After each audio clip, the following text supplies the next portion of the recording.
Canals का जो issue है वो पाकिस्तान पीपल्स पार्टी के लिए नहीं, सूबा सिंध के लिए और बल्कि पंजाब के किसानों के लिए भी बहुत अहम है। हम ये बात बार बार कहते हैं कि इन कैनाल्स के बनने से ना सिर्फ ये कि सूबा सिंध में पानी की शदीद किल्लत होगी और यहाँ जो ज़मीनें काश्त होती हैं वो बहुत मुतासर होंगी, बल्कि पंजाब में इस वक्त जो ज़मीनें काश्त हो रही हैं वो भी इससे मुतासर होंगी। इसलिए कि पंजाब हुकूमत का ये क्लेम है, ये दावा है, वो ये कहते हैं कि हम पंजाब का जो है वो पानी इस्तेमाल करेंगे। तो अगर पंजाब को इस वक्त जो पानी मिल रहा है, जो इस वक्त किल्लत है पंजाब में भी, शदीद किल्लत है पानी की, सिंध में तो बहुत ज़्यादा किल्लत है, पंजाब में भी किल्लत है। अगर इस वक्त भी पंजाब के पास पानी नहीं है मैसर कि वो अपने ज़मींदारों को पानी दे सके, लोगों को पानी दे सकें, तो उस पानी से कैसे ये मुमकिन है कि वो इजाफी पानी निकालेंगे और चुलिस्तान की ज़मीन को जाके आबाद करेंगे। तो ये एक बड़ा सीरियस इशू है कि इस वक्त पूरे पाकिस्तान में पानी की शदीद किल्लत है और वो नई ज़मीनें आबाद करने का प्लान कर रहे हैं। इस वक्त जो मौजूदा ज़मीनें आबाद हो रही हैं उनमें इस साल की फसल होना जो है वो उसके लाले पड़े हैं और इम्कान है कि वो फसलें नहीं होगी। तो ये जो इशू है वो बड़ा सेंसिटिव है और पाकिस्तान पीपल्स पार्टी चूँकि सिंध में हुकूमत में है, हम सिंध के लोगों की नुमाइंदगी करते हैं, हमारी ये ज़िम्मेदारी और फ़र्ज़ बनता है कि हम सिंध के हुकूक़ का तहफ़्फ़ुज़ करें और हमने हर मौके पर किया भी है। पाकिस्तान पीपल्स पार्टी चूँकि वफाकी हुकूमत शामिल नहीं है,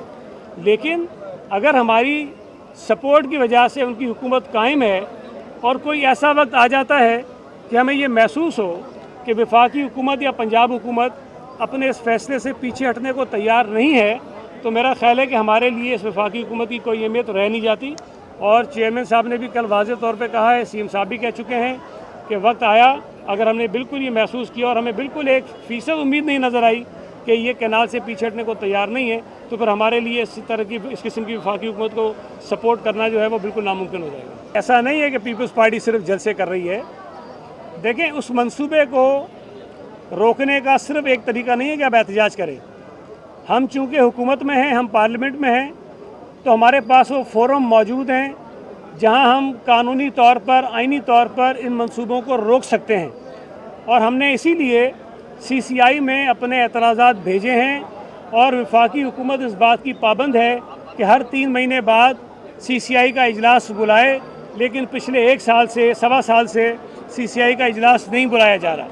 अगर तो वफाकी हुकूमत ये समझती है या पंजाब हुकूमत ये समझती है कि उनका केस बहुत स्ट्रॉन्ग है, तो उनको CCI का इजलास बुलाना चाहिए, हमारे एतराज़ात सुनने चाहिए और उन एतराज़ात की रोशनी में CCI का एक फ़ैसला आना चाहिए।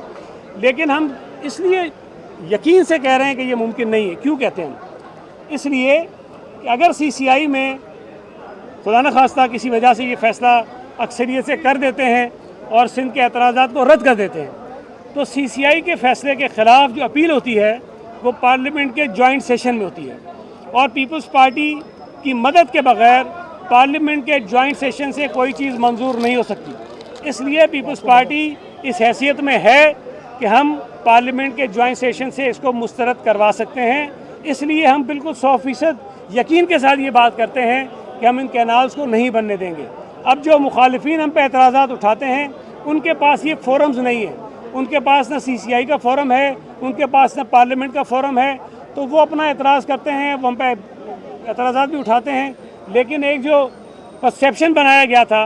कि कैनाल्स की वजह से पीपल्स पार्टी की साख सूबा सिंध में ख़त्म हो गई है, तो वो उमरकोट के इंतखाबात ने साबित कर दिया कि तमाम जमातें इकट्ठी होकर भी